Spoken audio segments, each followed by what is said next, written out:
ئەمە پرۆژەی دروستکردنی ڕێگای ڕوڤیە گۆپاڵە.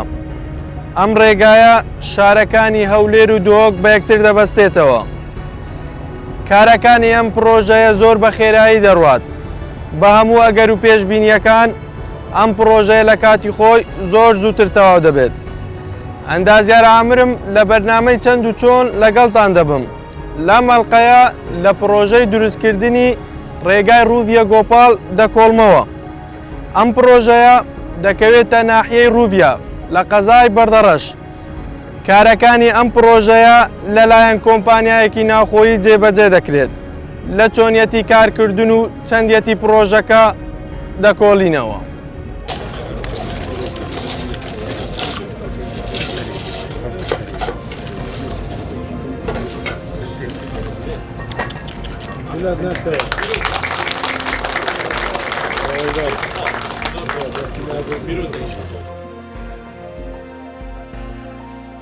بەردی بناغەی پرۆژەی دروستکردنی ڕێگای ڕوڤیە گۆپاڵ لەلایەن زۆر بەڕێز سەرۆکی کابینەی پێشووی حکوومەتی هەرێمی کوردستان دانراوە.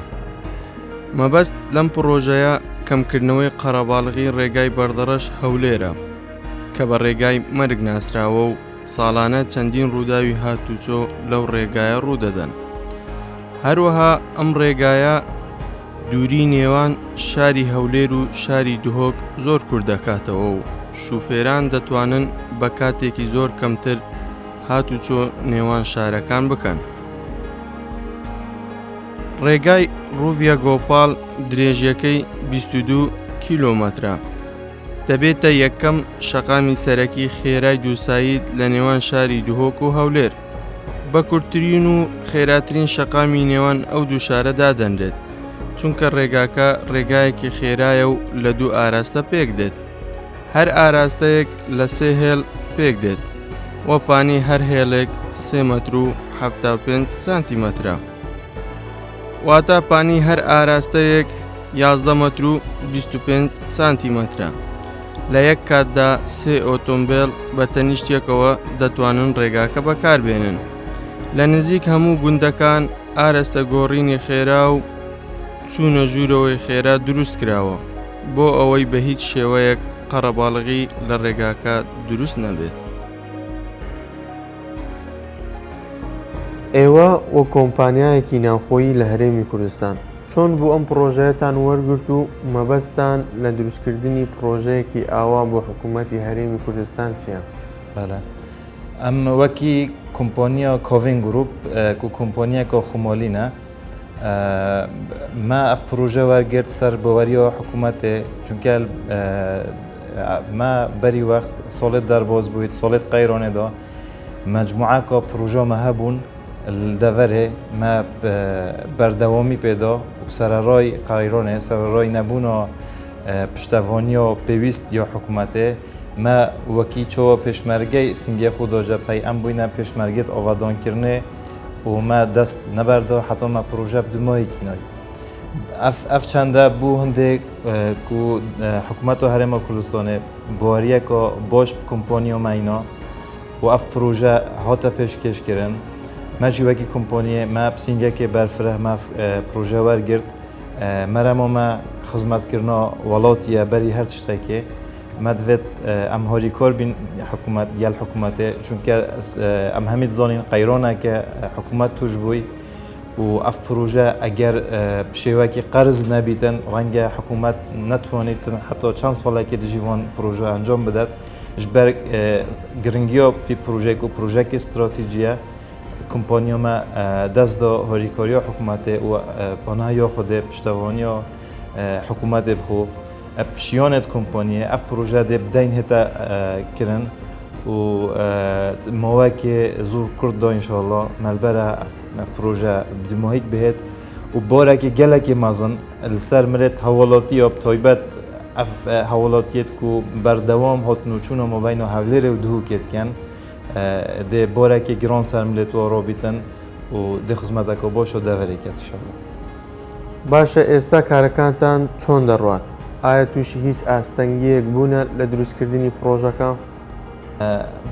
طبعا پروژه مازن و پروژه استراتژی به آستانگ و به اوریشا نابن بس چونکه ما وکی کمپانی ام جدی هاتین هنوف شولی دا ما مواقعی کرده ما دست هویت شولی و خلق جی وکی حتی کار به دست حکومی جی آگهدارن و شهدای بومدن که ما کاری که باشه کری ما نسبت که باشه شولی یا پرو بری طبعا مجموعة كوستانغو هاي حتى انه كانت حل كرن يكدو كنت يتكفنا صار كي تقريبا هنداك استملاك تاين هنداك خانوبرات كفنا بر مفروضه حكومة زيترين دم افانا قربو بكاتن كو بروجا ناراستي حتى انه كام ناراستي هنا بس ما بيجبيني كريا اگر اف يكدو كندا نهنا چورا كرن يعني دبيتن ببيتا اوستانغ امروز ما بشيوكي فرمي داخواست كريا و يعني بخوشحالي و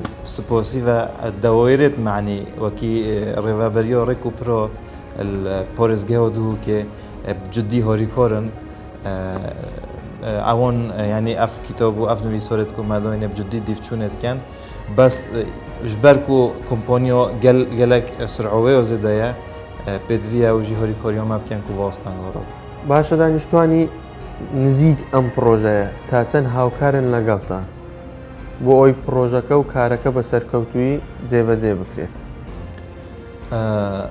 ئەف گوندێت کووت کەڤنە سەر هێلۆ جۆدەی بۆرۆپتر خوشحالی و مرۆڤێت باشن هاریکاریۆمە gelek dikin pisingekê berf fira yêwergirtî em rêko hewa jî spasî wat dikin ما بلكي جلك جورو ام چونكه شول مال ويرا ام 24 ساعات شول كان ما تقريبا دو شفت عندك جورو سه شفت شولي ما يتهين ام مستمرين شولي دو لو ما يعني لو بد عندك وكيد بجن ام بنا اجر بلكي عندك نراحتي وجبو خلقي كان بس الحمد لله حميد هوري كورن ديالما نسبة قدر ما شولي تقريبا انداز ديارو ستاف كاري اوید شارازا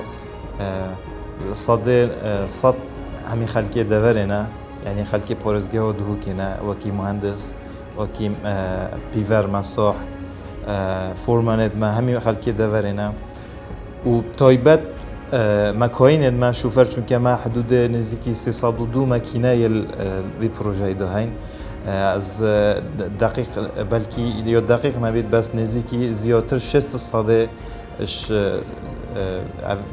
شوفرت وان مکاینو همی خلکیت و گندانه یه منطقه نه اوید مایجی هر خلکی منطقه نه بس یه اکید بین یک دهو که دورو برانه بس زیادتر 600 خلکی ما یه منطقه به مستفیدن ایوا او کمپانیایکی ناوخۆیی تا چەند کەلوپەلی ناوخۆیی لە پرۆژەکە بەکاردێنن بله ابخو هندك وقت پروژه دا اگر تو تکنولوژی های لب که داره چون که تکنولوژی ها لابد ده هم همید زانین بو تکنولوژی های تو پدوی کلوپر در وی والاتی بس مواد دی اویکو زیادتر ل 80 ساده الپروژه کارتت زیادترش 80 ساده همی یه منطقه يعني كونكريت چمنتوی محلیه و کوالیتیه که باشه و معمل كونكريتي كارجا كونكريتي أفهمي يتمبخونه مال فيرادونينا مواد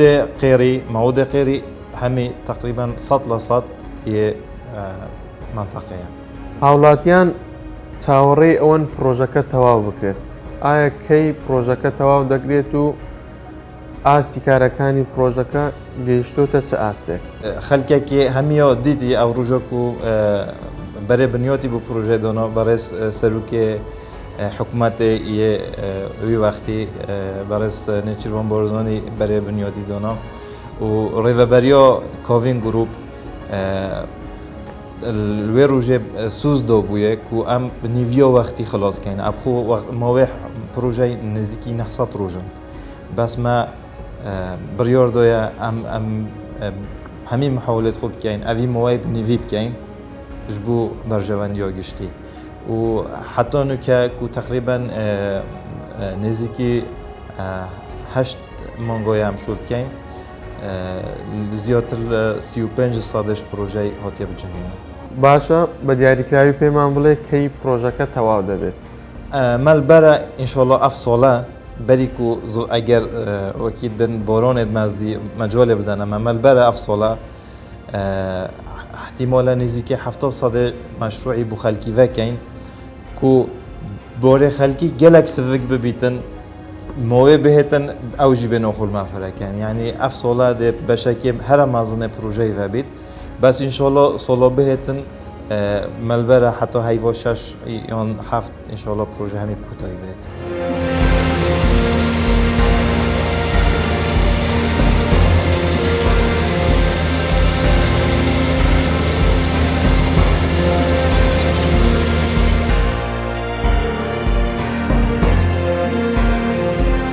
ناوی پرۆژە دروستکردنی ڕێگای ڕووڤیا گۆپاڵ شوێن ڕووڤیا بەردەڕەش سەرپەرشتیاری پرۆژەکە حکوومەتی هەرێمی کوردستان کوژمە 79,998,208 دۆلار ماوەی پرۆژەکە 900 ڕۆژ کۆمپانیای جێبەجێکار کاڤین گروپ ڕێژەی تەوابوونی کارەکە 35%.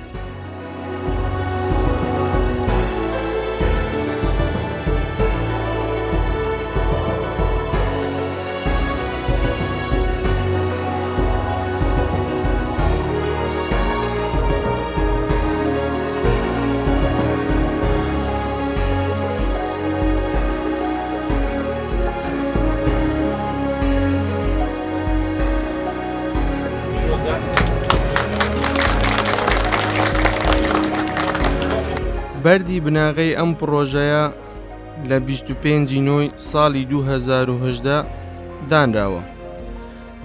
تەنها لە ماوەی 10 مانگی ڕابردوو نزیکەی 35% پرۆژەکە تەواو بووە. بۆیە بۆ دڵنیابوون لە کارەکانی ئەم پرۆژەیە دوو تاقیکردنەوەی زانستی لە پرۆژەکە ئەنجام دەدەین. تاقیکردنەوەی یەکەم Compression Test of Concrete تاقیکردنەوەی دووەم Compaction Rate.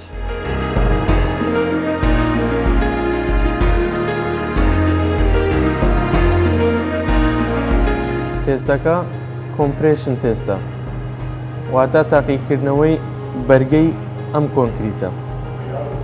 سەرەتا دەمەوێت قیاسی ئەم نمونەیە وەربگرم کە بەپێی ستانداردەکانە 150 ملیمەترە.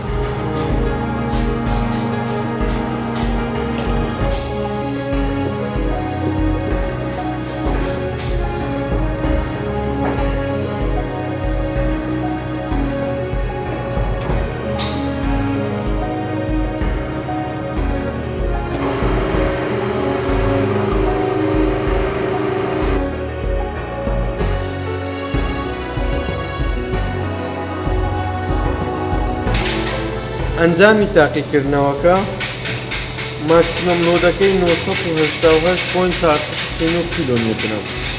هەروەها ماکسیمەم سترێنگتەکەی 43.931 مێگاپاسکالە. خۆی ئێوە پێویستان بە چەندە؟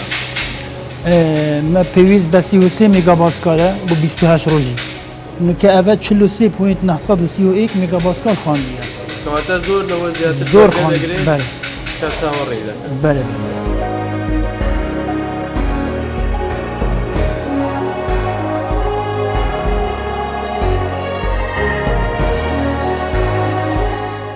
ئەم تاقیکردنەوەیە ناوی چییە و بۆچی ئەنجام دەدرێت؟ ئەvە طبقەیەکی CBR هەر 1000 حتا 1500 متر مربع ئەم ئێک نقطە وەرگیری کۆمپاکشن ئەو ژی ڤێدش 95 کمتر نابێتن. 95 کمتر فاشلە 95 سەردا ناچێت. ناوی ئەم تاقیکردنەوەیە چییە؟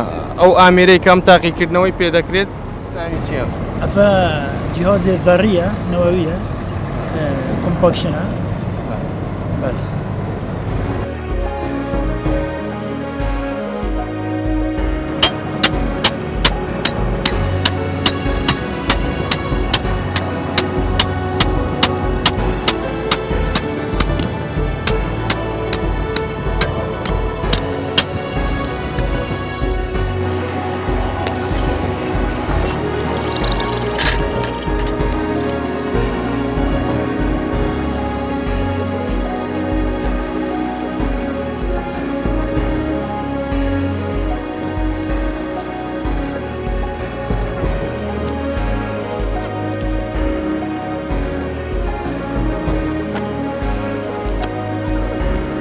ئەنجامی تاقیکردنەوەکە چەندە؟ 95 دەرچوو ئێستا خۆی پێویستە 95 و کەمتر نەبێت.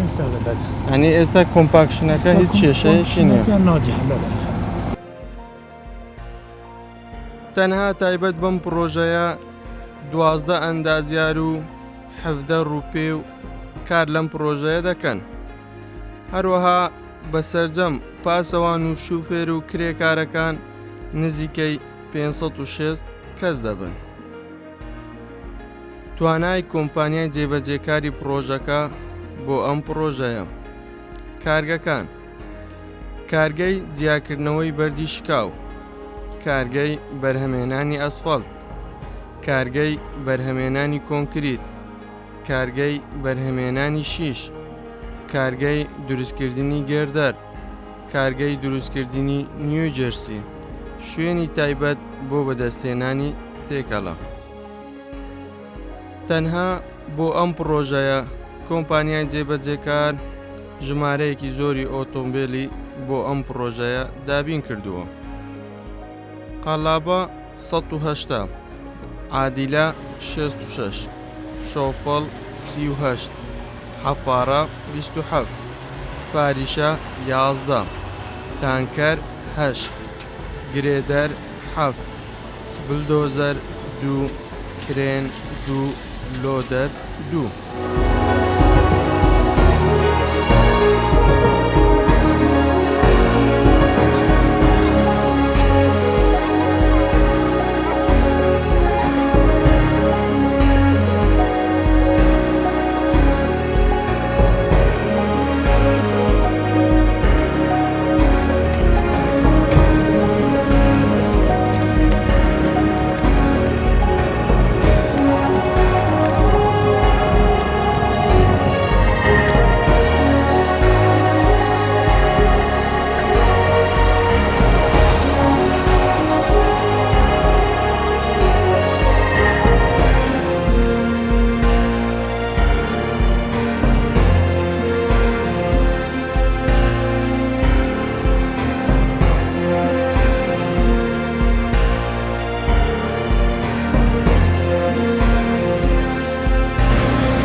چینەکانی ئەم ڕێگایە چەندن و چین؟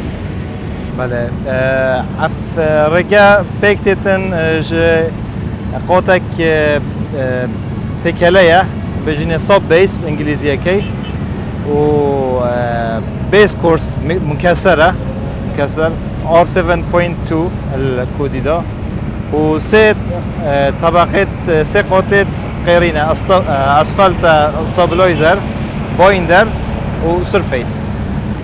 از دوری هر تینێک چەندە؟ ابخو دو باشد جك جیاواز بکتدن باشکی هاید بجنه ساب گرید کویتا بن استراکچر یه جاده دا استراکچر جاده وکی مگوتی 20 سانتیم تکلیه 20 سانتیم مکسره 10 سانتیم استابلایزره و 8 سانتیم بایندره 5 سانتیم سرفیسه.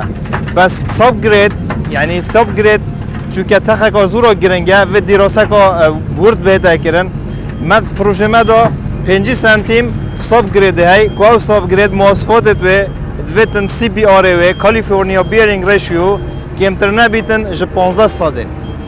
گرنگترین چین کامه چینه که پیوسته دراسه کی زور وردی بو بکرد؟ ابخو اف کاره برابطر کاره حکومتیه هندك بشت هين ناف هر وزارتك حكومته بشت دراسات وديزاينن يعني دراسة يا مشاكلات كان يا او كشت كنت كيفن بوشوري وبشتي دراسة كرنا الشوراسرات جرن نسبة جاده ايكي شو بابت يدگرن كو حكومته هر مدوان سالت شوي دا گلك گرنگي پیدا چینا ساب گریدیه ساب گرید و اگه مگوتی تکویتا بن استراکچر جاده ساب گرید قوتا قوتا اوه آخیه او شورع سر تدا چه گرن یعنی دویتن او آخ بیتا دیراسه گرن اگر محتاج ببید بیتا گوردن وقتی پروژه ما دا مگود ما 5 سنتیم گوهارین آخیه یعنی اعادت وقتی بشن قلع و دفن بو اوه تخه 5 سنتیم سی بی آره وید کمتر نبید ابخول دیف مواصفات وید لج 10 ساده کمتر نبید بس پروژه ما گرنگیه که تایبت هیا ما او قوتوی برس کریه ما کریه 15 ساده و یا دوی و گلک گرنگتره یا طبقات قاطت قیرینه یعنی او استرکچر بو قیری تدب کارینان ملویره 3 قاطت هین قاطت سرفیس گلک گرنگه و گلک بو پاراستن نسبت کش و هوای و نسبت لودی گلک هوریکاره بو پاراستن جاده طبعا مرحله پیشکفتی ترجیه تاین بس نکات پروژه ما سرفیس ما یه تایبت ماده که تدب کارینان نوه پولیمری ده اوقات سرفیسی تدب کارینان ده گلک فایده تر بیتن سرفیس عادی بۆچی پۆلیمەرتان لەم ڕێگایە بەکارهێنایە و سوودی چییە؟ دیراسات هاتی نکردن پلیمر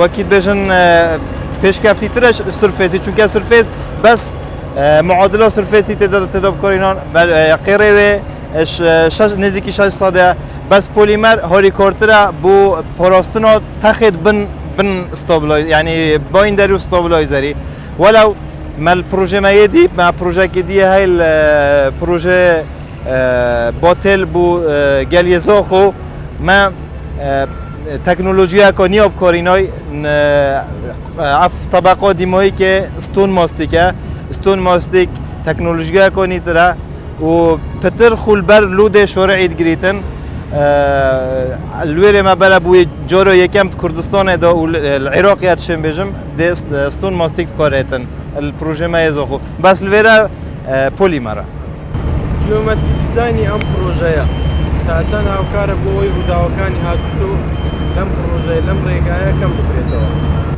ابخوش لوید وکی بجن جیومتری و کمپانیا که تایبتمند اف پروژه چاکری یعنی وکی بین او کمپانیا یا بسپورت کار دیزاین دا کمپانیا که ترکیه یا بنابودن که حتی سراست ترکیش کمپانیت یکمن اوان دیزاین که تر و تسل بس هواهنگی گل وزارت یت آوادان کرنه و ریوبری ریکوپرا کریه و همی گندا تقریبا اف گندت کوید نصر وجوده ما یوترن یعنی جهاز زورینو سیاره ما نهلایه همیت بوینا اوورپاس و بو در بازبونا مرو مالات بوکست هاتی نچکرن که تایبتن عبور کرنا یعنی و گوستنا مرو مالات خلقی کنه هنه سر جاده یعنی شلو از بارم دیراسه که باشه هاته کرن و گلک مشاکل ده حل بم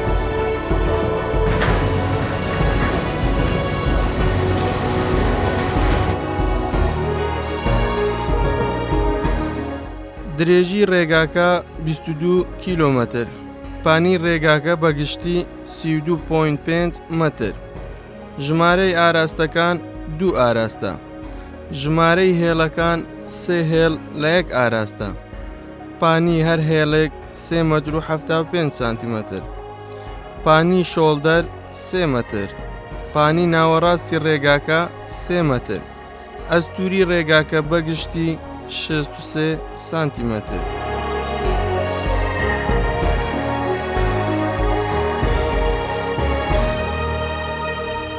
چینەکانی ڕێگای ڕوڤیە گۆپاڵ سەببەیس 20 سانتیمەتر بیس کۆرس 20 سانتیمەتر ستابلایزەر 10 سانتیمەتر بایندەر 8 سانتیمەتر سورفەیس 5 سانتیمەتر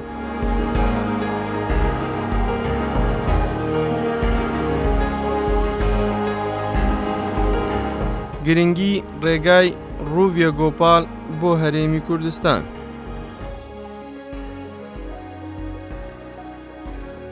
یەکەم، بەستنەوەی شاری دوهۆک و شاری هەولێر بە یەکتر. دووەم، کەمکردنەوەی قەرەباڵغی ڕێگای بەردەڕەش هەولێر. سێیەم، خێراکردنی ئالوگۆڕی بازرگانی نێوان ئەو دوو شارە. چوارەم، کەمبوونەوەی ڕووداوەکانی هاتوچۆ. پێنجەم، تەواوبوونی بەشێک لە پرۆژەی دووسایتکردنی ڕێگای هەولێر دوهۆک.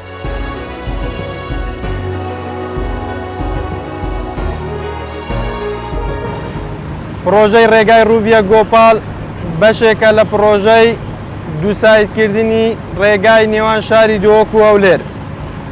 ڕێگای ئەم پرۆژەیە بە شێوازێکی نێودەوڵەتی و بە کوالێتیەکی بەرز، هەروەها بەدەستی کاری ناوخۆ و کەلوپەلی ناوخۆیی دروست دەکرێت بۆ ئەوەی خزمەتێکی زیاتری هاوڵاتیان بکات. بە کۆتایی هاتنی ئەم پرۆژەیە ئیتر ڕێگای نێوان شاری دوهۆک و هەولێر کورتتر دەبێتەوە، هەروەها بۆ گەیشتن بە پایتەختی هەرێمی کوردستان ئیتر کاتێکی کەمتر دەخایەنێت. تا پرۆژەیەکی تر بەخواتان دەسپێرم. کوردستان هەمیشە ئاوەدان.